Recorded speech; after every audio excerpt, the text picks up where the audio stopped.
Okay, go! Yay! Welcome to our crib!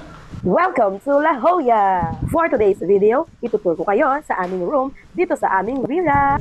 Marami silang villa guys. Sa loob ng isang villa, may 8 rooms. 4 sa baba, 4 sa taas. Parang pare-pareho lang naman yung room nila dahil nga pinasok ko yung room ng mother ko which is sa kabilang side ng room namin. Our room is deluxe room. Good for 2 person lang. Pero kung may chikiting kang dala, okay din naman siguro dahil malaki nga yung bed niya. Nag-request kami for extra bed dahil nga mas makakamura kami kasi kumuha kami ng isa pang room. Alam nyo ba guys, na free ang breakfast nila rito?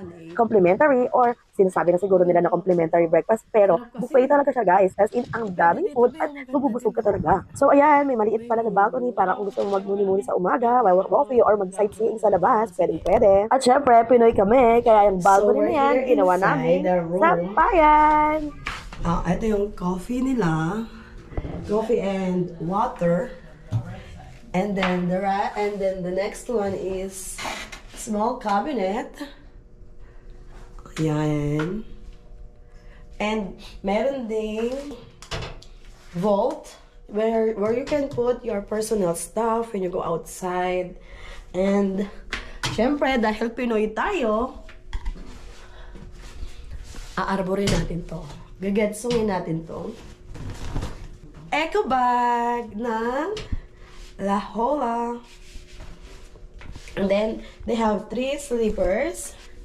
Siyempre, gagamitin natin to. Sa atin na ba to? Beach walk. Atin nata to no? Yan.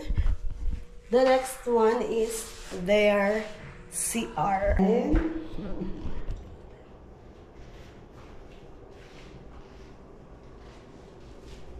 Ito sa'yo. And then you go out.